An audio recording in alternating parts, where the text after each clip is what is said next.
Hey guys, it's Dr. Justin Marcagiani here. Today's video is going to be on low dopamine symptoms and what you can do about it. Again, dopamine is a neurotransmitter. It plays a big role in focus, in reward in the brain.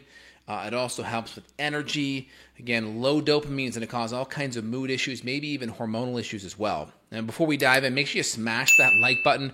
Really helps with the search algorithm. Put your comments down below. Let me know if you have any low dopamine symptoms like I just mentioned and what you've done to help support that. All right, so let's dive in. So dopamine is a neurotransmitter, right? So it kind of helps the communication in the brain happen. So neurotransmitters are these compounds that exist between a pre and a postsynaptic neuron, and it's a little bridge to get that action potential from the pre to the post neuron and to the compounds in between. All right, so dopamine's a common neurotransmitter. Serotonin's the other one, right? There's things like GABA as well, or GABA, I should say, GABA, or there's things like melatonin's more, it's kind of a neurotransmitter-like compound because melatonin can come from serotonin. Adrenaline's also similar as well because adrenaline also comes from dopamine as well. So some of these compounds, they work together. GABA is much more of an inhibitory neurotransmitter. Beta endorphins kind of one as well. They play a role in cellular communication. And when you're stressed, you're going to burn through dopamine just like your car burns through gasoline when you redline on the gas pedal. And dopamine's going to play it can get converted downstream to adrenaline. So dopamine can be used for focus, reward, that feeling of love, connection, happiness. It can also be shunted downstream to deal with stress and to help with adrenaline, mobilize fuel, deal with stress, right? And so when you're stressed, you need that constant bit of adrenaline to fire that fight or flight, to fire the sympathetics, to mobilize cortisol. Dopamine's very similar to progesterone, right? When you get stressed, progesterone goes downstream to cortisol to deal with stress and inflammation. Guess what? Dopamine goes downstream to adrenaline. So it's the alter ego of progesterone, if you will. And so very, strong connection, right? Women, when they get stressed, their progesterone goes downstream to cortisol, which makes their estrogen dominance worse. Then you can have more estrogen dominant symptoms. When you start getting stressed with dopamine, it goes downstream to adrenaline, and you can have low dopamine symptoms. That could be focus, that could be energy, mood stuff. It could be dealing with stress. All of these things are low dopamine symptoms. It can also throw off your cycle. Low dopamine can also cause a rise in prolactin. And prolactin is this kind of hormone-like compound. And when it gets elevated, your cycle can be thrown off. It can affect ovulation. It can affect FSH and LH signaling down to the ovaries. And it can really create a lot of hormonal imbalances. So we want to be very careful. Dopamine can throw off a lot of issues. So what do we do about it? So first off, look and see where the stress is coming from. Physical, chemical, emotional stress. Where's that stress coming from? Figure it out. Number two, work on food. Food is a big role because dopamine is made from tyrosine and phenylalanine, right? These are amino acids. These just come from protein. So if you have a low protein diet, a vegan vegetarian diet, you have poor digestion, right? Not consuming high qualities of protein from good, healthy, organic, free-range, pasture-fed, organic animal products, all these can create, functional deficiencies. So it plays a big role. If you have an H. pylori infection, low stomach acid, a gut bug, something that's affecting protein digestion, amino acid utilization, and absorption, this can really throw off your dopamine. Just being excessively stressed.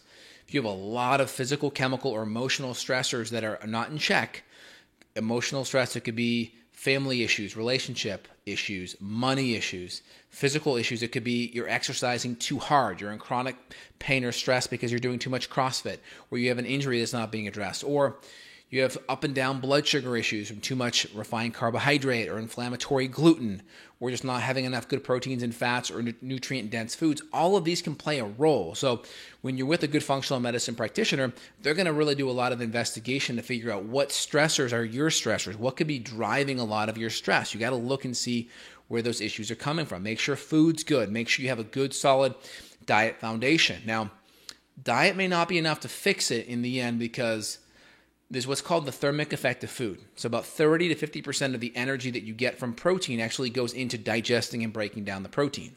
So imagine a transaction fee of 50%. It's a pretty expensive transaction fee, right? You spend $100, here's a $50 fee to pay for that $100 on your credit card. That's the transaction fee for protein in your body. So it's hard to make up for extra protein. So you can eat more protein. We can take HCl and digestive support to work on digesting that. It's great. We can work on cleaning out the gut and make sure there's no impediments to absorbing a lot of these things like H. pylori or blasto or other parasites or yeast or SIBO, to name a few. And we can use specific amino acids to help. We may use things like tyrosine or L-DOPA. We may use extra precursors like B6, which are very important. Other B vitamins like B5 and B1 and 2 and 3, right? Thiamine, riboflavin, niacin, all very important B vitamins, all activated and methylated. Activated folate, activated methylated B12, very important to help dopamine work appropriately.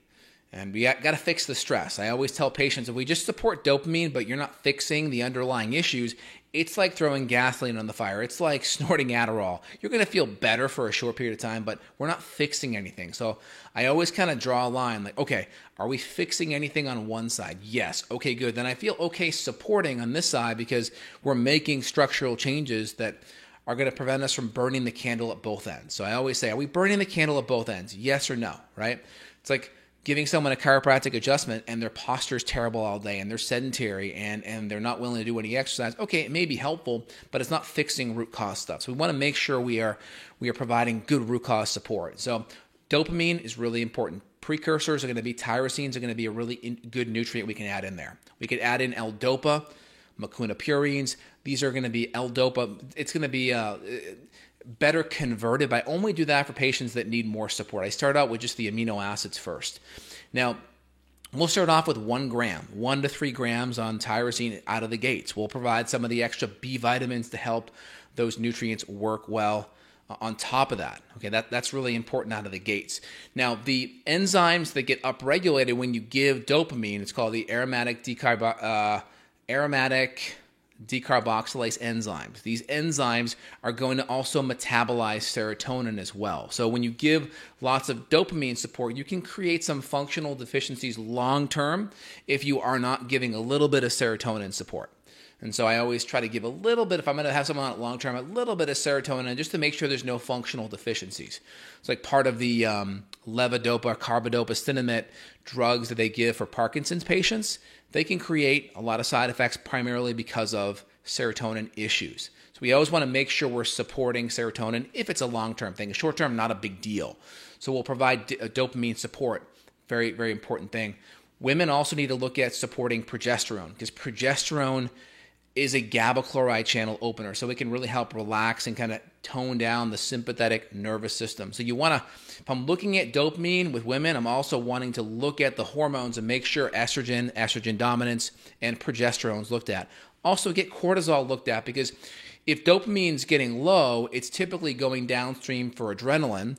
And if adrenaline's being recruited, well, that means the adrenals and the cortisol and the adrenaline go together. So you always want to connect the dots here. We don't want to ever look at things in isolation. It's okay for the purpose of this video, but long term for your own health, you want to connect the dots with your cortisol, good HPA axis, rhythm throughout the day with good healthy cortisol rhythm.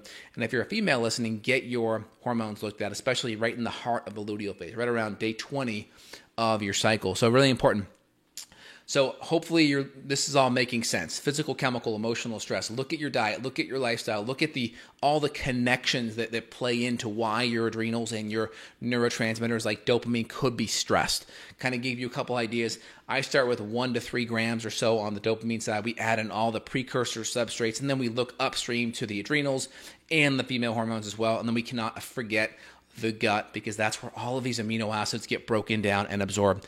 So again, this is Dr. J here. Hope you enjoyed today's video. If you did, click down below, thumbs up, like, description as well for all the other links. If you want to reach out to myself or my colleagues for consultation, functional medicine-wise, we're available worldwide. Let's open it up for your questions here. What is cooking? Wow, ton of questions here already. Let's see what's up here on Facebook first. Dr. J. Ooh, I can't answer that question. That is going to get me banned. All right. Let me keep on rolling here. I heard a PhD nurse say that malnutrition in childhood can lead to hypertension in adulthood. Is that true? I mean, yeah, of course, it's definitely. I mean, anytime you are nutritionally deficient,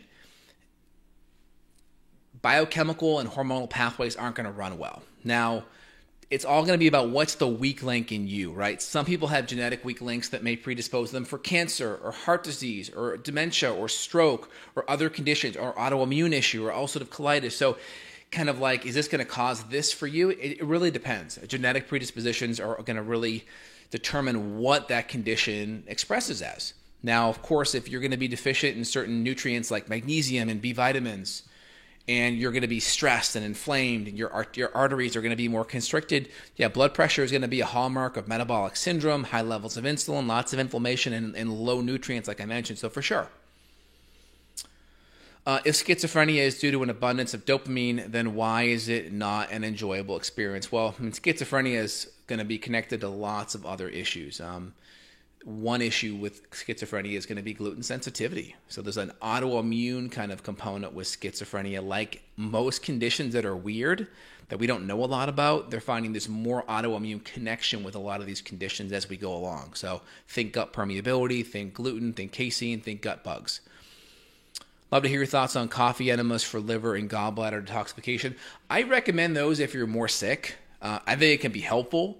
The coffee, coffee enema is going to move your way up to the colon, move up your way to the intestine, hit the gallbladder. It's going to help the liver increase glutathione synthesis. It'll cause a lot of toxins to be released from the liver and gallbladder, which is good. So it's kind of an acute way to wring out the sponge of your liver and expel toxins fast. For most people, it may not be necessary, right? If you have cancer or you have a lot of detoxification issues, it could be a good first step. For most people, just drinking more good, clean water, adding some extra sulfur amino acids, methylated B vitamins, maybe adding some binders and sweating a little bit could be enough. So it all depends on where you're at. If you're doing AIP, low FODMAP, and can't do ashwagandha for stress, is there anything else you recommend? It depends on where you're at. Some people recommend kind of more uppers or more things that kind of push things up on the cortisol side. Some we may go down. And of course, a lot of those like ashwagandha may modulate in the middle. So it depends. I wake up, I break in a sweat like a furnace. I'm doing a monthly carnivore keto for years. I'm on bioidentical hormones. I don't know where the missing link is. I get plenty of rest. So it just depends upon what's driving the hormonal issues. First thing I would look at is the hormones, because that's going to be one of the biggest things that will drive things like hot flashes. I'd want to look there first and get some testing done. If I suspect low acid but extra HCl or ACV causes an acid taste in my mouth after eating, does that mean you should go higher with HCl or back off or do more enzymes? It depends. Typically, you're going to be looking at burning or irritation or some level of warmness in the tummy. I want to know, like, one-offs don't help me. I like to look at patterns. So are you always having some kind of reflux with all foods? If that's the general trend, I'd want to look at what's going on in the gut from a bacteria issue or an H. pylori issue. But you should have some level of burning or discomfort down low if there's a problem. But I want to know if this is an issue with all foods all the time. One-offs don't help. I always look for patterns. Like, I'm very good at helping my patients. I look for patterns, but one-off stuff aren't super helpful. 64-year-old mother had one kidney removed and stopped HRT 3 years ago. Cholesterol levels increasing. Should we be concerned? Cholesterol by itself is totally worthless for me. You got to look at all the other ratios, particle size, inflammation markers. You really got to look at the whole picture. If not, it's not very helpful. Okay, good questions. Is it normal to have worse magnesium potassium deficiency symptoms, temporarily twitching after starting to get a lot of magnesium, potassium in diet? Maybe the body gets an overdrive. Not sure. Not sure what you're getting at there. Sounds like taking magnesium and potassium makes your symptoms worse. Not sure. Again, diet, inflammation, all that stuff matters. Types of those minerals also matter as well. Do you offer tests to see where one might be with serotonin and dopamine? Oh, yeah. So just to add, how I look at or test for dopamine, we may look at things like homovanillate, a dopamine metabolite. Dopamine gets metabolized into homovanillate. And then it also can go down the vanilmandulate pathway because it can go to adrenaline, and adrenaline gets converted to vanilmandulate. So we'll look at homovanillate as a metabolite of dopamine, or we'll look at vanilmandulate, which is a marker for adrenaline, and then we can look at 5-hydroxyindoloacetate, which is a marker for serotonin. Those are all good ways to assess what's happening there. Okay, questions. I'm going to try to skip around here to go to the ones that are most relevant. Any tips for optimal methylation? Yeah. Healthy green organic vegetables, healthy organic Grass-fed, pasture-fed meat is wonderful, good digestion.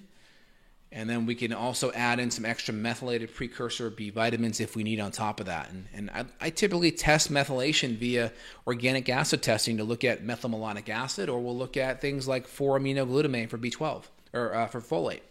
Methylmalonic acid B12, 4-aminoglutamate for folate. Is it true CrossFit's recommended for men more than women? If so, why? Well, I mean, it just depends. I mean, I think men, obviously, just based on hormones, they have, I think, a 40% increase to build more muscle. Just that's what testosterone does. I mean, women obviously get amazing benefits through healthy level of muscle. Muscle mass does help with progesterone in women, so there's still equal benefits to have it. I just think if you do CrossFit, it's you need some kind of an on-ramp, right? I mean, in the old CrossFit days, there was like, you have to do this amount of reps, and you're going to do this AMRAP where you do as many reps as possible, and you keep going and going and going. And sometimes that's not the best. I mean, I find I much rather cycle through 2 or 3 movements, rest, and then do it again. Because I want my movements to be at the highest quality, best form. I don't like being 10 minutes in and like doing reps of something where I'm so tired at a low level of energy. So I'm not a huge fan of a lot of the AMRAP stuff. I like having better form in what I do. And I think that takes a little bit more like, okay, not trying to get, number one on the scale, so to speak, or on the charts, but I want to have more quality. And it's hard when there's a lot of competition. So I think that's probably the bigger issue. It's just a lot of competition, and that can affect men or women, I think, equally. I mean, I felt that pressure when I did CrossFit for a bit. That's why I like doing it more on my own and really having a lot more quality in my reps. Okay, let me keep on rolling here. Left side chest pain, having a staph infection, and weight is losing. How to gain weight? Just gaining more weight, get your macros up, more carbs, make sure there's adequate amounts of calories, make sure there's good digestion. But outside of that, need way more information. I developed muscle switching because of too much coffee enema. Please replace minerals, green juices, otherwise in conjunction with coffee enema. You've been warned. Yes, that's the problem. With coffee enemas, you can definitely lose a lot of minerals. So you need to really make sure you're drinking really good water, maybe extra celery juice, extra magnesium, potassium, good mineral support. That's one of the downfalls of coffee enemas. It can lower your minerals. You got to be on top of that for sure. And again, if you're working with a good doctor, they should be making those recommendations for you. Good questions. Trying to add an essential amino acid supplement, but to help with energy, what is the best time to take in your opinion? For amino acids, if you're doing things that are like more dopamine specific in the morning and afternoon, if it's just amino acid specific, probably anytime throughout the day, especially pre or post workout would be great. And things more serotonin based like tryptophan or 5-HTP, probably more nighttime based. Excellent. Glad you enjoyed. Pain beneath the left side of the chest, so this side here. What are the factors suffering from splenomegaly, staph infection? The left side here could easily be stomach, right? Because the stomach's going to be like kind of right in this area here. So it could be more of a stomach issue. Spleen's going to be more down here. Pancreas down here, but a lot of those organs, they kind of mesh, right? The pancreas and the gallbladder kind of, or the pancreas and the small intestine kind of fit right in that area too, but probably more of a stomach issue. Again, I like to know more about timing. When does it hurt? What makes it better? But I always look at just inflammatory foods first, and then are we able to break down our foods second? Those are all really, really important questions to ask. Let me see if I got any Facebook love here, y'all. Let me see. Got any questions? Let me see what's cooking here. All right. I think I answered everything, guys. Hopefully you enjoyed today's video. If you did, put your comments down below. Reach out to me if you need. Hope you guys enjoyed everything, and I'll be back later on this week. You guys take care. Bye, y'all.